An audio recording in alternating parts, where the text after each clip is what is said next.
Hey guys, Shantanu से। सो दोस्तों, अभी पूरे इंडिया पे चल रहा है इलेक्शन का दौर। और इलेक्शन यानी कि ईवीएम यानी कि इलेक्ट्रॉनिक्स वोटिंग मशीन। बहुत सारे लोगों के दिमाग में ईवीएम को लेके बहुत सारे डाउट है। लोग जानना चाहते हैं ईवीएम मशीन कैसे काम करते हैं। लोग जानना चाहते हैं ईवीएम मशीन को क्या क्रैक करना पॉसिबल है। अगर क्रैक कर सकता है तो कोई नॉर्मल आदमी क्या इसे क्रैक कर सकता है।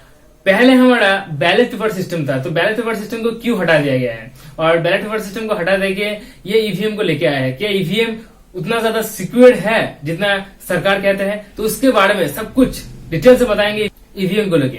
तो वीडियो बहुत इंटरेस्टिंग होने वाली है दोस्तों। और उसके साथ अगर आप एक सच्चे देशभक्त हो तो इस वीडियो का पूरा जरूर देखना, क्योंकि आपका जानने का हक है कि ईवीएम मशीन कैसे काम करता है, ईवीएम मशीन को क्रैक किया जा सकता है या नहीं, उसके बारे में आप लोगों में बताऊंगा। तो वीडियो बहुत इंटरेस्टिंग होने वाली है। वीडियो कर देना लाइक, उसके साथ अगर मेरे को सब्सक्राइब नहीं किया है तो सब्सक्राइब करके बेल आइकन को जरूर प्रेस कर लेना, क्योंकि आप जानते ही हैं दोस्तों यहाँ पे आपको टेक्नोलॉजी रिलेटेड सब कुछ मिलेगा जो आप ढूंढ रहे हो। तो चलिए दोस्तों वीडियो को शुरू कर लेते हैं।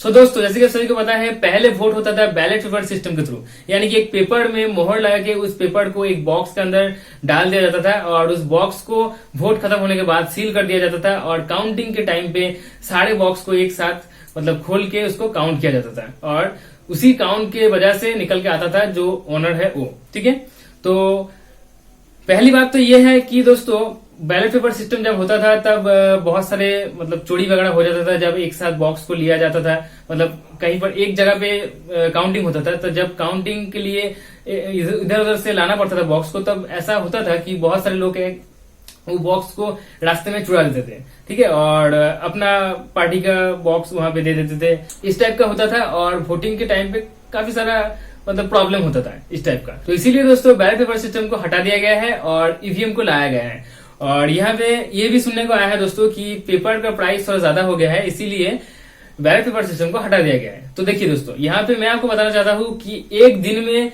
पूरे इंडिया पे जितना न्यूज़पेपर छपने के लिए कागज लगता है, वो कागज सिर्फ एक वोट के लिए लगता है। मतलब टोटल इंडिया में जितना वोट होता है ना, उतना ही कागज लगता है। उससे थोड़ा ज्यादा होगा लेकिन उतना ही लगता है। तो यहाँ पर मतलब अगर डेली का डेली न्यूज़पेपर छापने के लिए उतना ज्यादा कागज खर्च होता है, तो एक दिन का 5 साल बाद एक बार वोट होने के लिए इतना कागज मतलब क्या है, इसका क्या मतलब है दोस्तों? तो ये जो दूसरा वाला कारण है कि पेपर का प्राइस ज्यादा हो गया है, इसीलिए बैलेट पेपर सिस्टम को हटा दिया गया है। सो आई थिंक ये उतना ज्यादा इफेक्टिव नहीं है, क्योंकि सरकार कुछ अच्छा ही सोचा होगा, इसीलिए ईवीएम को लाया है और बैलेट पेपर सिस्टम को हटा दिया है। ठीक है, तो अभी बैलेट पेपर सिस्टम को हटा देने के बाद ईवीएम आया। ईवीएम का फुल फॉर्म मैं आपको बताना चाहता हूँ और एक बार कि इलेक्ट्रॉनिक्स वोटिंग मशीन। और यहाँ पे ईवीएम के बारे में अगर हम बात करें तो 1982 में केरला के कुछ बूथ में ईवीएम का फर्स्ट यूज किया गया था। उसके बाद से मतलब 22 साल तक ईवीएम मशीन को यूज नहीं किया गया।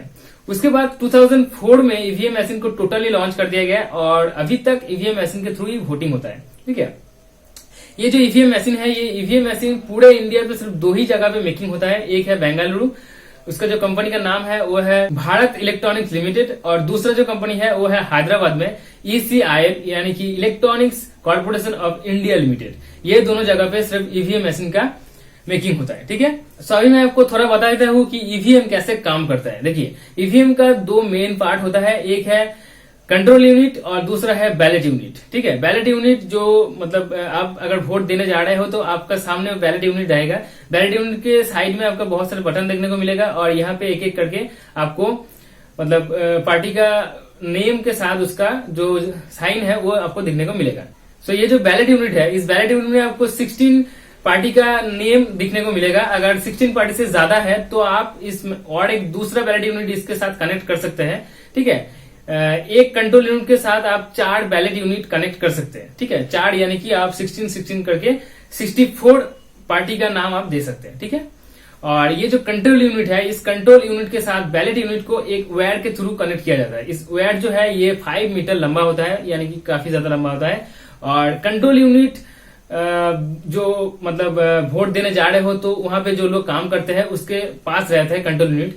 जब भी कोई लोग वोट देने के लिए आते हैं तो कंट्रोल यूनिट में एक रिफ्रेश का बटन होता है। रिफ्रेश बटन को एक बार दबा दिया जाता है और आप यहाँ पे वोट दे देते हो। एक वोट देने के बाद आप दूसरे बटन पे वोट नहीं दे सकते, यानी कि एक आदमी सिर्फ एक ही बटन को प्रेस करके एक ही आदमी को वोट दे सकते हैं। ठीक है, एक बटन को प्रेस कर देने के बाद आप दूसरा बटन काम नहीं करेगा। आप वोट देकर जब चले जाते हो, दूसरा जब वोट देते आते हैं, तब कंट्रोल यूनिट में दोबारा से उस रिफ्रेश बटन को दिया जाता है। ठीक है, तो एक एक आदमी को वोट देने के बाद बार बार इस रिफ्रेश बटन को यहाँ पे दबा दिया जाता है। सो इस तरह से ईवीएम काम करता है। ईवीएम के अंदर आपको बहुत कुछ दिखने को नहीं मिलेगा, सिर्फ एक डिस्प्ले मिलेगा छोटा सा, और यहाँ पे एक पावर का बटन मिलेगा, एक रिफ्रेश का बटन मिलेगा, एक रिजल्ट का बटन मिलेगा और एक टोटल का बटन मिलेगा। ठीक है, सो यहाँ पे अगर हम लोग बात करें ईवीएम मशीन का कैपेसिटी के बारे में, तो 3840 वोट्स एक मशीन में दिया जा सकता है। उसके बाद इस मशीन को सील कर दिया जाता है। टोटल को एक बार चेक कर लेता है। टोटल को चेक करके अगर 3840 वोट्स आ जाता है, यानी कि एक मशीन कंप्लीट हो चुका है। उस मशीन को रिजल्ट को नहीं दिखाया जाता है, उस मशीन को सील करके एक जगह पे रखा दिया जाता है। उसके बाद दूसरा मशीन लगाता है। इस तरह से वोट कंप्लीट होने के बाद जब काउंटिंग होता है, तब उस मशीन का सील को ओपन करके रिजल्ट बटन को दबा दिया जाता है। रिजल्ट बटन को दबाते ही डिस्प्ले में शो हो जाता है कि ये पार्टी इतना ज्यादा वोट पाया है, ये पार्टी इतना ज्यादा वोट पाया है, यहाँ पे डिस्प्ले में शो हो जाता है।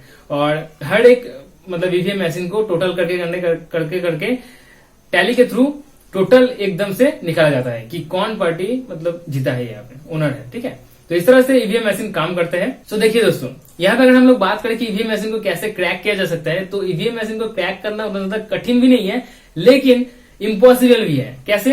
क्योंकि देखिए ईवीएम मशीन में उतना ज्यादा बटन वगैरह या यूनिट वगैरह तो नहीं है, लेकिन ईवीएम मशीन को अगर जो डिस्प्ले है, उस डिस्प्ले को अगर आप हटा दे और दूसरा एक ब्लूटूथ सेंसर के थ्रू जो डिस्प्ले चलता है वो डिस्प्ले लगा देते हो, तो ईवीएम मशीन जैसे काम करता है, आप इनपुट दे रहे हो वही इनपुट लेगा, सब कुछ ऐसे ही काम करेगा। लेकिन जब रिजल्ट का दिन आएगा तो वो ब्लूटूथ सेंसर वाला जो डिस्प्ले है, उस डिस्प्ले में आप जो चाहो वही रिजल्ट वहां पे दिखा सकते हो। ठीक है, और एक तरह से क्रैक किया जा सकता है कि ईवीएम मशीन का एक मेमोरी होता है, उसको अगर आप रीराइट कर दो, यानी कि एक तरफ से चेंज कर दे दो, ठीक है, तो भी आप ईवीएम मशीन का जो रिजल्ट है वो आप जो चाहो वो दिखा सकते हो।